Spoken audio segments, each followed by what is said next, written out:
So we've done these shear and moment equations. Let's have a look at the diagrams. Now there's a little bit of a derivation for this. I don't want to belabor it, but there is one. And what this derivation gets to is the rules of drawing these things. So let's have a look. So what we're going to do here is we're going to cut out a little chunk of a beam with a distributed load on it. And the distributed load is going to be acting upwards because that makes our signs work out a little better. Now let's see here. So there's our little piece of the beam right there. So what we got there is we've cut a knot. We haven't taken one side of the beam. We're actually pulling a piece out of the middle of the beam. And so what we have here on the left is the positive sense of the shear and moment. So the shear is actually up when you're looking at the left side of the beam. And the moment curls the beam up, and in so doing is clockwise, okay?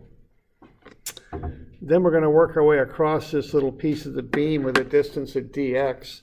And on the other side, we'll have a slightly changed shear, v plus dv, which will be going down, and a slightly changed moment, m plus dm, which again will curl the beam up, but on this side it'll be counterclockwise. And what we got going on here is we've got the distributed load w times the distance over which it acts dx, which is this little width of the beam that we're cutting out. On the left, we got x1, v1, m1, and on the right, we got x2, v2, m2. All right, and so what we can do then is we can do a shear analysis of this thing. Sum of Fy will be 0. And we got V up on the left, the W dx up here for the distributed load acting over the dx. And then on the other side, we got minus V plus the change in shear there, the dV. Okay. And so what we can do then is cancel out the v's because we got one positive, the other one negative. So we get w dx minus dv is 0. So dv is w dx. Now you can do two things with that. One thing you can do is just solve for w, it's dv dx. The other thing you can do is integrate it because we got a dv and a dx, which are kind of hard to analyze. If we add them up over some given interval, they become v and x, and we can work with those a little bit more readily. So we're going to have the integral of dv, which is just v2 minus v1, the change in shear. And we can't really do too much with the integral because we don't know how w is functionally related to dx. We don't know if it's constant or not or much about it, so we just leave it as w dx. Okay.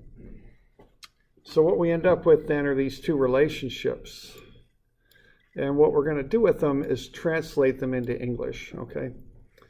The first one here translates out as the first rule. And the first rule for drawing up a shear diagram is the value of the distributed load at a point, which is W, is equal to the slope of the shear diagram at that point, which is dV dx. Okay, so that's rule number one. The second rule is this second one I've got over here, and that comes down right about there. And what we got is the change in shear between 2 points, V2 minus V1, is the area under the loading diagram, the integral of W dx. Okay. Now we have another rule here, and that is if we apply a concentrated force down, what we're going to get is the shear will react upwards, which is actually negative. So an applied downward force, which is negative, will cause an immediate shear reaction of equal magnitude upward, which in the shear convention is negative. So if you push down with a concentrated load, the shear diagram will move the same amount with the same sign. So if you push down, you'll get a negative change in shear immediately. If you were to pull up, you'd get an immediate positive shear change. Okay. So what we're doing there is graphical integration as we go from load to shear, and those are the rules that we use to do it with. Probably best illustrated by example as opposed to talking about them, but that's a start right there. just to call them out for what they are. Okay. So we good with those so far? Okay, the next one there. So what we're going to do next is do the exact same thing, but we'll do it with the moment diagram. We'll analyze this section of beam for moment. So if we sum up all the moments on that little sliver of beam, and what we're going to do here, we're going to take moments about the right-hand side over there. We're going to get m, which is clockwise. So in the statics equation, that becomes minus m. Then we're going to have a clockwise v times the moment arm of dx. So clockwise is negative, so that's minus v dx. And then minus this load here, w dx, times the moment arm midway across. The moment arm's dx over 2. And then over here we got m plus dm positive. The sum of those is 0. Now what's going on here, we got a negative m and a positive m, so they'll cancel. And then we've got a v dx. And we've got a w dx times dx over 2, which is w dx squared over 2. Well, we know that dx is a very small little distance. So if we take dx and square it, I guess that instead of really small, that becomes really, really small if we square it. So that goes off to 0. It's pretty much what that does. We ignore it. Because if dx is small, dx squared is just negligible, I think is the term. So what we end up with now is a similar relationship to what we had up above, except shear's changed to moment and load is changed to shear. So we get dm is v dx. I can solve it for v and get v as dm dx, or I can take it over here and integrate. The integral of dm is the integral of v dx. The integral of dm is just m2 minus m1, and that equals the integral of v dx. Okay. So if we translate into English, v is the value of shear at a point is equal to the slope, the mdx of the moment diagram. The change in moment is equal to the area under the shear diagram. So m2 minus m1 is the integral of v dx. And then we got a third rule here. If we apply a moment, now that's counterclockwise, so that's positive. The beam will react immediately with this by the same amount, but in the opposite direction for moment. So with shear and load, they go the same direction, but with moment, they go the opposite direction. Okay. So if I apply that positive moment, the beam will react in the negative direction. So there you go. So those are the rules. And we went over those, I just want to cover them, where they come from. Let's apply them. I think frankly, I think they're more clear when they're applied. So let's have a look here at the next page in the notes. And what page are we at? Are we 800 or somewhere? Yeah. 800 flat? Okay, 800. Okay, so let's have a simply supported beam, and we got 3 kips on the left and 6 on the right for the reactions and an applied load of 9 kips. Now, K means kip in the English system. That's 1,000 pounds. That's the common structural unit that we use. So if we have this load diagram here, let's see what happens with this as we go through the shear and the moment diagrams, okay? All right, the first thing that happens is you apply a 3-kip upward load. The shear diagram starts at 0. These diagrams always do, but you immediately go up by 3. So the shear diagram goes from 0 to 3, okay? That's caused by the load. The next thing that happens is the change in shear is equal to the area under the distributed load diagram. Well, you're probably noticing there isn't a distributed load here. So what that does, that change in shear is equal to the area under that non-existent load. So there's no change in shear. It stays right at 3. Okay? So the shear stays right at 3 all the way across. The slope of the shear diagram is the value of the distributed load. There's no distributed load, so the slope's 0. Okay? And in common sense terms, there's nothing on that beam that'll change the shear. This is kind of how you could word that in a more common sense way. Now that changes, of course, when you hit the 9-kip load. When you hit the 9-kip load, what that does is it drops the shear diagram by 9 kips. So it was at 3, it drops by 9, so it's at -6. Okay. Then similarly to before, there's no load on there, so no change in shear, so it holds -6 till the right end of the beam, and then the reaction there moves the shear diagram up by 6. Okay.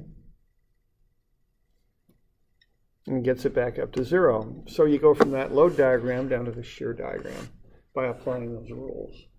Okay. So we got any questions on that? Doing okay?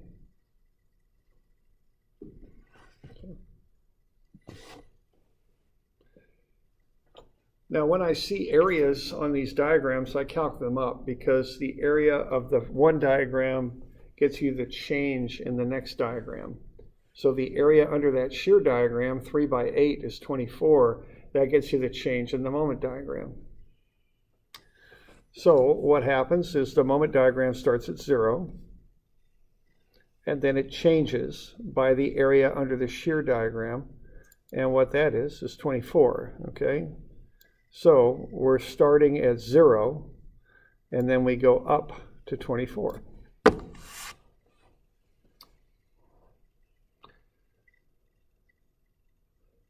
Now the slope of the moment diagram is equal to the value of the distributed of the shear diagram, and the shear diagram has a constant value of 3, so the slope of this line is constant at 3. So we go from 0 to 24 with a constant slope of 3 over that 8-foot span. So that all kind of fits together, okay? Constant slope of 3 over 8 feet gets you a rise of 24.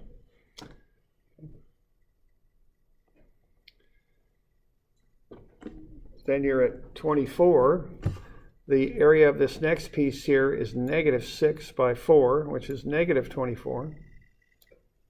So that takes you from positive 24 down by an amount of 24, so 24 minus 24 gets you back down to 0. And that's where the diagrams ought to end. And the slope there is equal to the value of the shear, -6.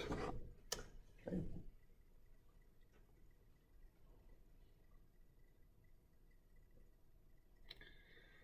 Now I write out the word slope because when I start, if I write in the common variable for that is m, but I don't want to put that in there because it looks like moment. So I just put in, I write out slope when I'm writing up, putting notes on these things. Okay.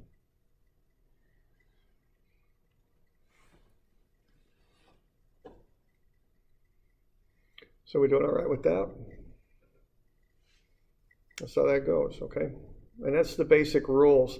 Now, I think what's going on here, from my perspective anyway, if I'm out there working and I got a real difficult shear and moment diagram, I'm probably going to use software. Okay, that's probably what I'm going to do. If I got a more straightforward case, I'm probably just going to drop these diagrams. I'm not going to mess with equations. They're just a heck of a lot of work, and there's lots of potential for error in those things. But once you get good at these shear and moment diagrams, you can just kick them out. There's nothing. It takes a while to get over the hump and learn how to apply these rules, but once you got it, drawing these diagrams is quick and easy, okay? So these are preferred to the equations when you're working things out. They're just easier. The other nice thing about them is they give you a nice visual reference for what your diagrams look like and where the loads are maximum and minimum. You can just look at it and get a feeling for how that load changes in the beam. So one thing you might notice from this one is you can get away with a little less material on that beam around these supports, couldn't you? Because there's not much moment there. Now there's shear, but not much moment, okay? So if you're really worried about the moment load in the beam, the bending moment, it's not very big near the supports. And actually I remember looking at, I think it was North Santiam Hall before they built it, and what they got down there under the floor for going from first to second floor, under the second floor is they got trusses like that. There are these long, kind of thin trusses. And see, and I kind of even asked the construction inspector, the superintendent, whoever that was, and And he is telling me, oh, there's not much load over here. And we don't, we can kind of bring those trusses back up to the top there and make that a triangular panel there because there's just not much load on the ends, so we can get away with it, And just by looking at that diagram, you can see that, okay? That's kind of the deal. And so that visual thing you get from a diagram is pretty good, it helps you see things a little better. Okay, now this next one is a distributed load. Okay, so the area, now I see an area. When I see an area, I calc it up. So I got an area. Now it's a little deceiving because that distributed load is above the beam, but notice the arrows point down. So that's actually a negative load there, okay? So it's -3 span of 12 times 12, -36. All right. Now I've got these reactions here. So what I'm going to do with this shear, I'm going to kick up immediately, start at 0, kick up by 18, and I'll get up to 18. Then I'm going to change by the area under the load diagram by 36. So I'm at -18, I'm at 18, I take away 36, and I end up at -18. Now the slope of the shear diagram is the value of the distributed load. So that's -3. So that slope along the entire span is -3.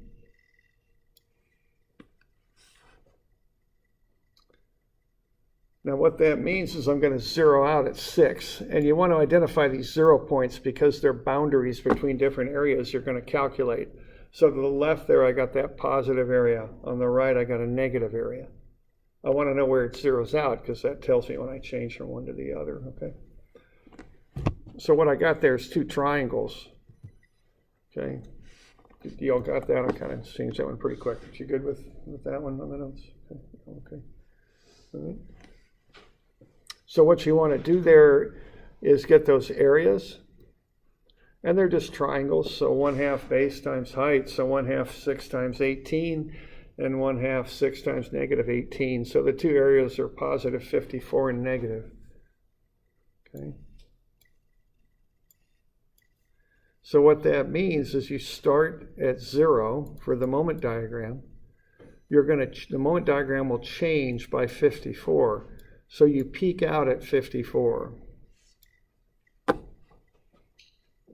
From there, you drop by -54. So you were at 54, you drop by 54, you end up at 0. Now the slope changes on this one. The slope starts at positive 18. It's the value of the shear. It peaks at 0, and if you remember that stuff from calculus, the slope's 0 at the local maximums, right? That's where it's changing from positive to negative there. So we got that one instant where the slope's 0. That occurs at 54 kip feet. And then the slope goes back down to -18. Okay.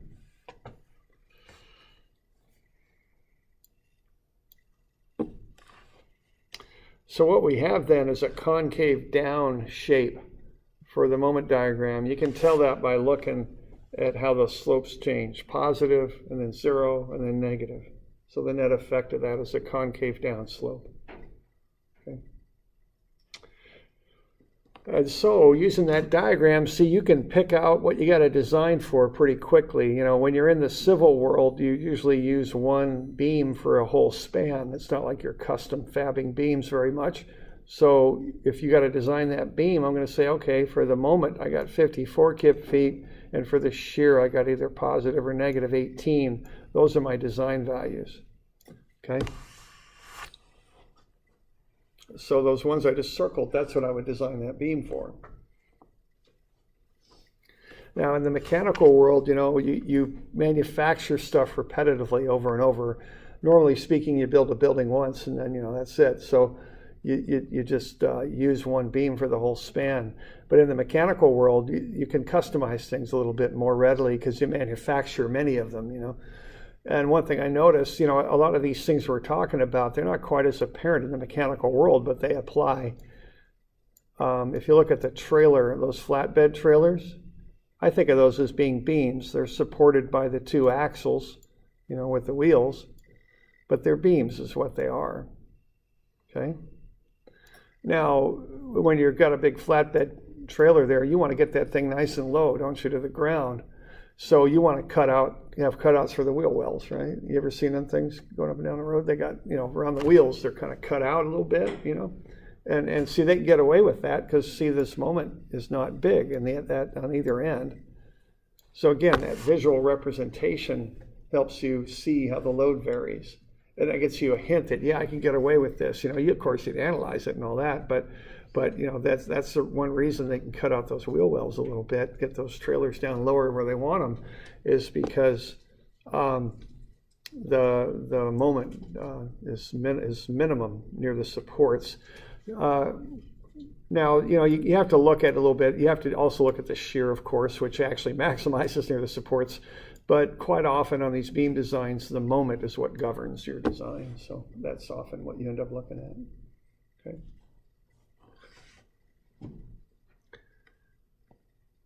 So we good with that? Okay.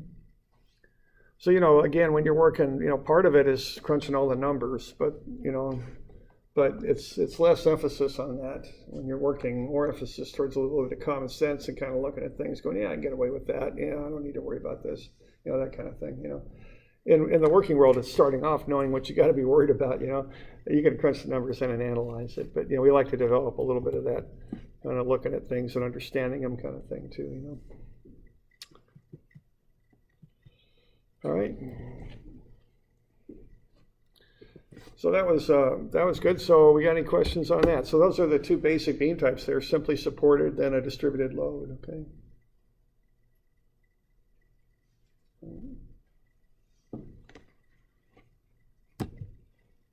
Okay. All right. Now the next thing here is let's put the two together. Now this will get a little bit messier, but we can apply the same techniques and figure it out. Okay. Now I see this big old load here. I'm actually, what I just did, I just combined the two cases together into one. So now I've got this big old load here. Now I know that's going to cause a big change in the shear diagram as soon as I hit that. So in anticipation of that, I find the area to the left of it and then the area to the right of it. I don't just find the whole area of the thing. I find the area on either side because I know that's going to be kind of a, well, to use a fancy math word there, it's a discontinuity, right? It's going to cause a big jump in the shear diagram. So I probably want the area on one side and the area on the other. It can't hurt to do it that way, and it's probably how I'm going to have to apply those areas. So when I see something like that, that's how I get the areas, All right, so I get the area on the left, it's 8 feet by -3, -24. The area on the right is 4 feet times -3, that's -12. The reactions which you'd have to find are 21 on the left, 24 on the right. So I start at 0 and I kick up 21.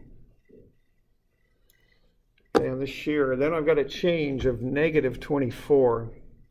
So that drops me from 21 down to -3.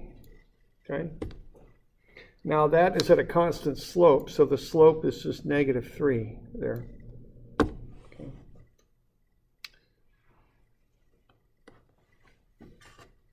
And the slope just equals the value of the load. All right, so that happens over 8 feet. So I end up at -3. Once again, I probably want to know where I zero out here, and I zero out at 7 feet because I started at 21 and I'm dropping 3 kips per foot. So that means I zero out 7 feet over. So I got a 7-foot long triangle on the left that's 21 high. On the right, I got a 3-foot long triangle that's 1 foot, -1 foot high, you might say. After that, I'm going to hit this 9-kip load. So I'm at -3 and I drop by 9 to -12. Okay. So now my shear's down at -12, and then I've got this area here of -12 more. So I'm at negative 12, I drop by 12 more, so my shear ends up here at negative 24. Then I've got a reaction that'll push that back up to 0.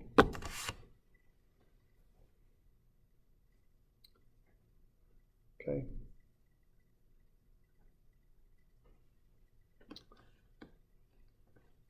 So that's how I get from load to shear. And notice it looks a lot like that second diagram, the distributed load diagram, with the exception that it just jumps down there by 9. When you hit it with that load, it just pushes the diagram down by 9, basically, is what it does. Okay. Same slope, same looking diagram, it's just pushed down by 9. Okay.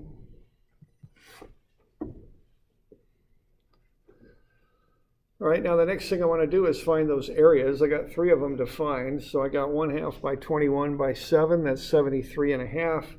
I got 1/2 by negative 3 by 1, that's negative 1.5.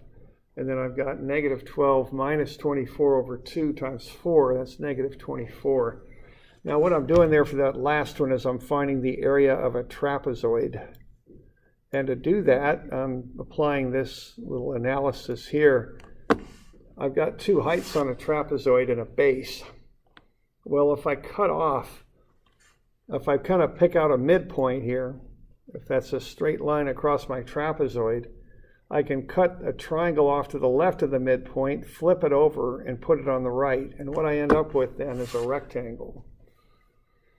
The area of that rectangle would be the average height, h1 plus h2 over 2 times the base. So that's how I find the area of a trapezoid.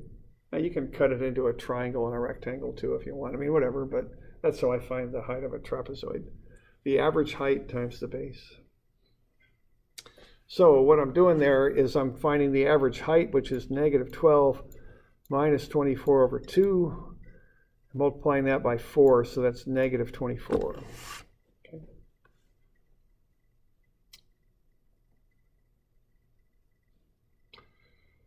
All right, so when I move down to the moment diagram now, what I've got, I start at 0.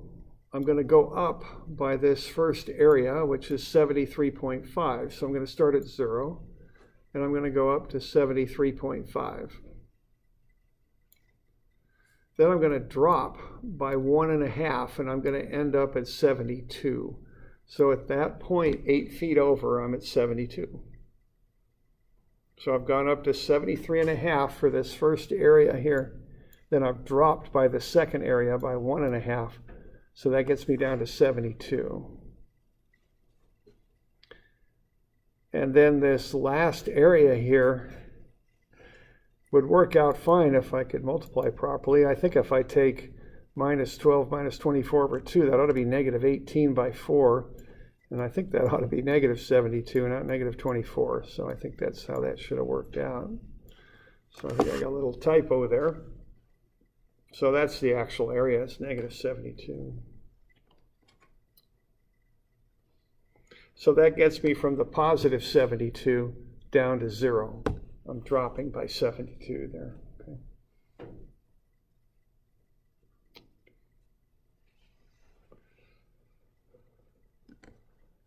Okay, so I go up by 73.5, I drop by 1.5 to get to 72, then I drop by 72 to get down to 0. I can look at the slopes, positive 21 on the left, negative 24 on the right, and somewhere around 0 up here at the top. So that tells me, again, concave down by looking at those slopes. Okay. Now this one's a little complicated, a bit of work, but it's still, writing up equations for that thing would be much more work, I think. So it's quicker, and once you get a little more comfortable with it, it's pretty quick to knock these out, okay? And this gets you the pertinent information, the shape of the loads, and you can find the maximums just by looking at your diagram. So if I'm going to design that whole beam for one shear, it's going to be negative 24, and if I design the whole beam for one moment, it's 73.5 kip feet. I've got it right there. Okay.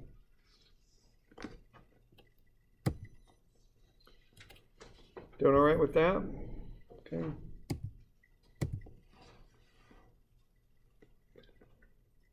All right, next one there, distributed load, but we put a couple in there. Now what the couple does is it influences the reactions. Okay, so we got the same distributed load that we had before, but now our reactions get kind of out of balance, you might say. I don't know quite what the right way to say that, but now it's 24 on the left and 12 on the right because of that couple. All right, so what's going to happen here is I can go ahead and find the area of my distributed load. It's negative 3 by 12, that's negative 36. I'm up, well, on the left there, I got that reaction at 24, so that gets me from 0 up to 24 for the shear diagram. Then I drop by 3 kips per foot over the 12 foot long line, so that dropped by 36. So I'm up at 24, I drop by 36 to negative 12, and then I come back up by the reaction at 12, and that gets me back up to 0. So notice it looks a lot like the one on the previous page, you know, on the distributed load, the second one, except it's kind of tweaked a little bit. It's kind of shifted, might be a good word for it. Kind of shifted to the right, and that's on account of that couple and how it affects the reactions. Okay. Now my left reaction is 24, and I'm dropping at 3 kips per foot. So that means I zero out at 8 feet.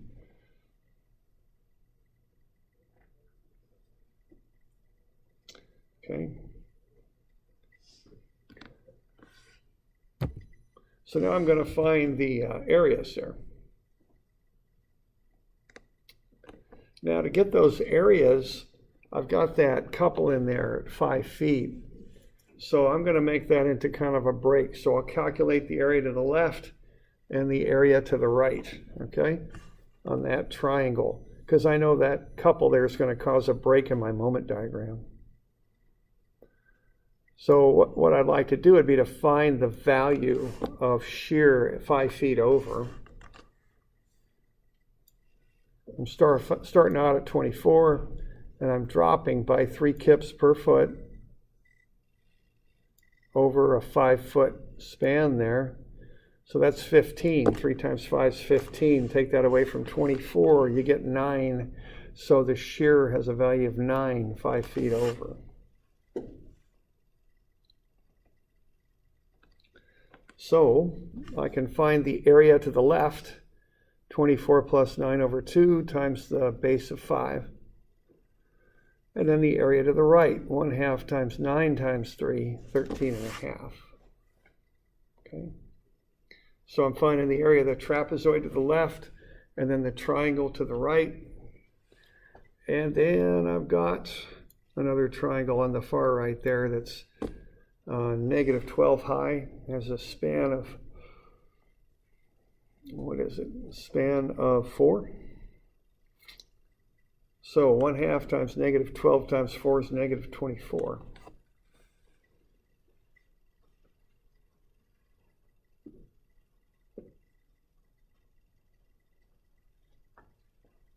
Okay.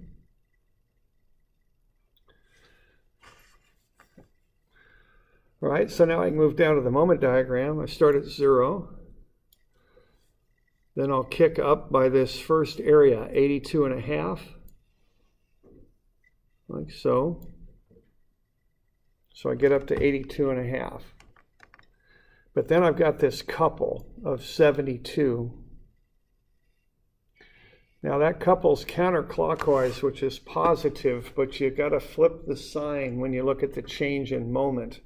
So it doesn't increase by 72, it decreases by 72. That's the rule when you look at how couples affect a moment diagram.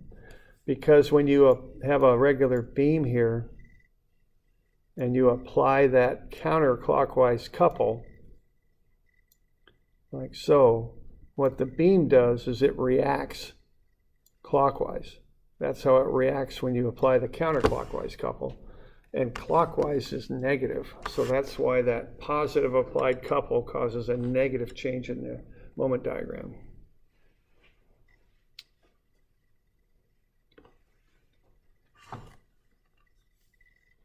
Okay. Now the next area there is 13.5. So that takes me from 10.5 up 13.5 more up to 24. And then that last area on the far right for that triangle is negative 24. So that gets me down to 0. So what I've got there really is just a nice parabolic moment diagram with a break in it on account of that couple that's applied. So other than that jump on account of the couple, it's just a nice parabolic moment diagram is all it is. It just gets shifted down on account of that couple. Okay. So again, if you want to get the shape to know whether it's concave up or down, you look at the slopes. So positive 24 on the right.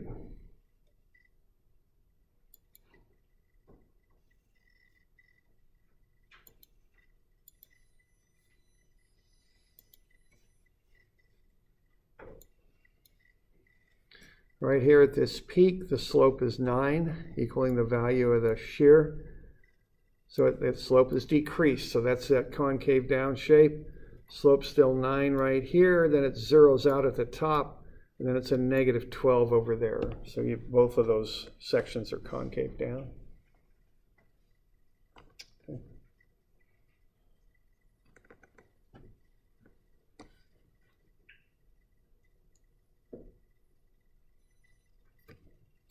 Okay with that one?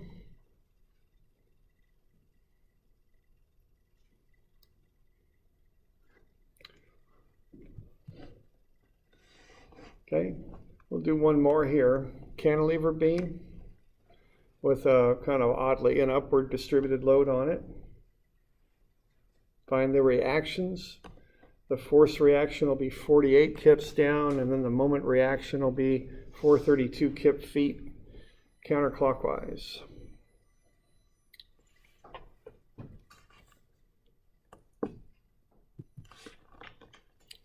Find the area of the distributed load, 8 by 6, 48.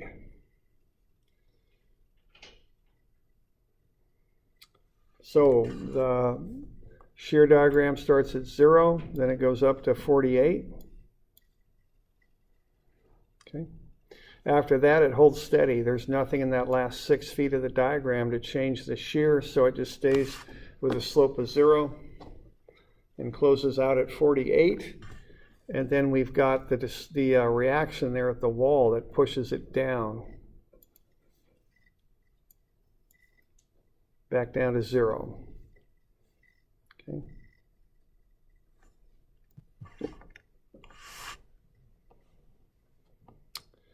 All right, then we find the area under the shear diagram. 1/2 by 48 by 6 is 144, and 48 by 6 is 288. So those are the two areas.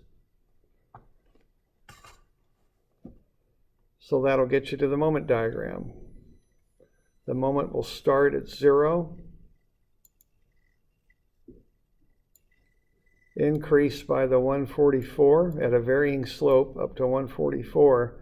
So the slope starts at 0, which equals the shear on the left.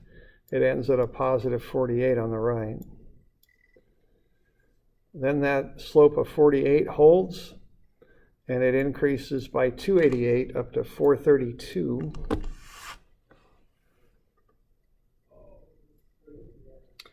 And then there's a counterclockwise couple of 432. Which again, you switch the sign. So that's positive, so on the moment diagram, it's negative, it goes down. Okay.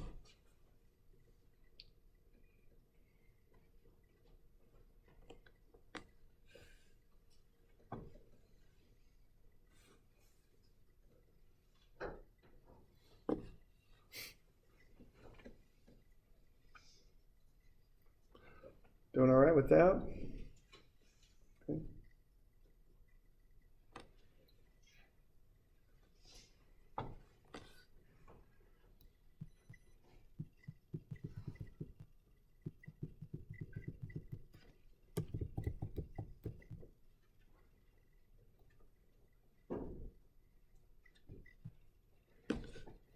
Okay. So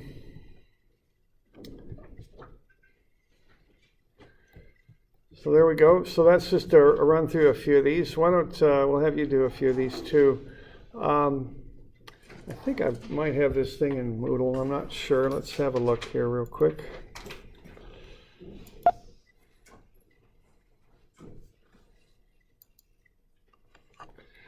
So what we got there is 20. I can't get this pen to work either, but I've got 25A, which is 341.